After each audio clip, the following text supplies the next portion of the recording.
I've tried so many mocap systems, it's sometimes hard to keep track. Oh, and so much money spent. So much. I currently own an Xsense Link suit and a Nwinda suit, along with the Meta Gloves and Rococo face cam. Previously, I had a Rococo Smart Suit Pro 2, and I've tried every video mocap solution I could find, from Cascadeur, Rococo Vision, Plask, Dollars Mocap, Wonder Dynamics, and Deep Motion, to installing the million dependencies required to get open source solutions like OpenMMD to work, and then realizing that was just the start of a journey of pain that might not actually end with anything usable. Then I found QuickMagic.ai. Considering everything from pricing, user interface, time to process, and output quality, QuickMagic is the best I've seen.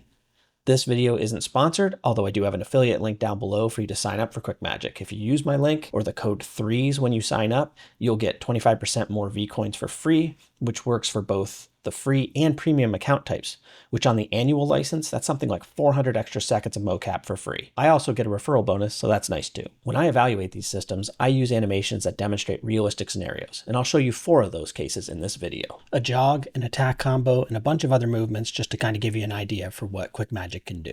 I skipped the easy ones like idle breaks and the dumb ones like dancing. Why does every one of these video mocap companies only ever show dancing? Like, who is making all these dancing games? I don't really want to see Kratos twerking at the bad guys, okay? Well, that would be hilarious, so that's a good use of the dancing animation, but that's it. Wait, what was this video about? Oh, right. Video mocap gauntlet, round 1. Let's get into it. For starters, you go to QuickMagic.ai, you select AI mocap, and then launch AI mocap. It's going to ask you to create an account or sign in. Go ahead and do that. And then in the dashboard, you select AI mocap. We'll drag in my jog example, select role detection, which will try to detect all the people in the scene.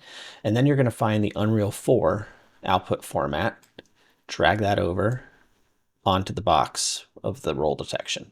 You can do cropping. I typically like to crop outside to make sure that I'm getting exactly the segment that I want and not having to do this, but this user interface is quite easy to use. It works quite great. Then go to next. I leave moving camera always. I never try to do static camera even when I know the camera is static. It doesn't make a difference, and moving camera just works better if there are any perturbations in the camera or it is moving. So we're going to do full body tracking and hand tracking. We'll attempt the hand tracking.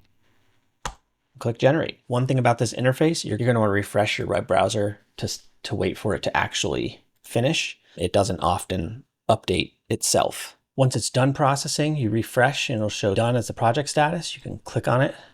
Oh yeah, it's pretty good. There's some things to clean, but that's actually a pretty good job. It's not the worst. So we click download. And then once we have that jog, we can bring it into Unreal. We'll extract that zip. Inside there's an FBX.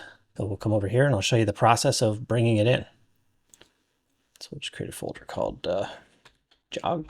Drag in the FBX file that's created. And then we're going to say import only animations. And all of the QuickMagic, they're all UE4 animations. So you import them to the SK UE4 mannequin. Click import, and there we go.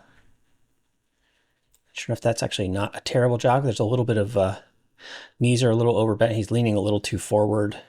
There's some things to fix, but that's actually not the worst. And then you could just use the auto IK retargeter if you want, but it's not the worst. Some of the dynamics are pretty good. So there's some things to fix. And obviously you'd get rid of the T-pose at the beginning.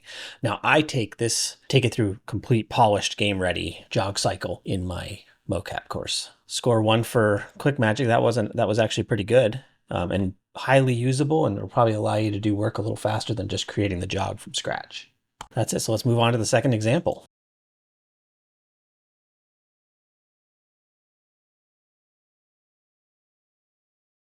So here's a case. So this is that precision jump that I did a full tutorial for, and I'm showing you video that was collected as reference. I'm showing this for entertainment purposes, just to get a feel for it. I would never build one of my animations off of using QuickMagic on video that I don't have rights to use. What I can do is just show you generally so that you can get a feel for the side view videos are where QuickMagic kind of does its best work in a lot of cases. But if it's a locomotion, like a walk or a jog or a run, you kind of have the character running towards the camera works better in a lot of cases. Here's a fighting combo that works quite well. You see it does a pretty good job side on and a pretty good job face forward. There are parts of it that need cleaning, and obviously, but if you look, the foot placement, the foot stability is actually pretty good. There's a lot of ground penetration. There's a lot of issues related to that. But all in all, this is an excellent start to where you could then take this, clean, and polish it.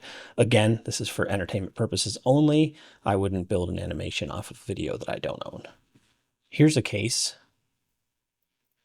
where everything, all the slow movements work quite well. But if you notice when he throws the kick, it just doesn't get picked up at all. And this is a front shot. I also did a side view. I did the side view character so you can kind of get a feel. And this is in slow motion. So even there, even when it's slowed down, that wasn't enough for the character. Now, a couple things about this video that are suboptimal. If you notice the character's wearing all black, there's not a lot of contrast. There's a good contrast with the white background. That's actually not always the best thing. You kind of do want some detail in the background so that you can get a good sense of where the objects are in space. But the real thing is there's no contrast in the clothing. That's just pure black clothing, so you don't get a lot of key points, so the algorithm can't really grab onto, figure out which part of the leg is moving. It's kind of a silhouette at that point. Here's a case of a right dodge. This is also from my mocap course. You notice it's actually a pretty good start. The feet don't slide, the feet don't slip. It's actually pretty good. You got to fix the arm, fix a couple things about the posture and the posing, and maybe make it a little more dynamic, maybe jump a little further. But other than that, it's a really good start in this case. So here's a case where because of the angle, it's over emphasizing the angle of the head, how it's tilted up. And that's really just a function because you can tell there's some lens distortion going on here. It's not linear, so the algorithm can't really pick up what's going on. It's also just the camera's moving. There's just a lot going on. So given the fact that the camera's moving like it is, very unstably, QuickMagic's ability to recover motion from that shot is quite impressive. And certainly I could make a basketball animation much more quickly given this as my reference. I could go fix the head angle in about 3 seconds and then really clean up the rest of it. But you look, there's not even a tremendous amount of foot sliding. It's actually pretty stable animation given the fact that it was collected from a wide field of view lens at a close distance to the target. Here's a sword attack that I collected, just a real quick one, just to kind of get a feel for how it would handle a side-on fast movement. And QuickMagic did quite well. This is very, very accurate and faithful to the performance that was executed. So there you go, a quick run through QuickMagic, which is my current favorite video mocap system and really reduces the amount of time needed to bootstrap your animations. Let me know in the comments if you'd like to see more stuff relating to AI video mocap, and stay tuned in the next couple months for my full mocap course to drop, which takes you step by step from absolute beginner to making high quality game ready animations for everything from locomotion to parkour to combat using video mocap. Also, don't forget to use my promo code THREES or the affiliate link below to get you 25% more processing time if you want to get started with QuickMagic. That's it for this video. Thanks for watching and see you next time.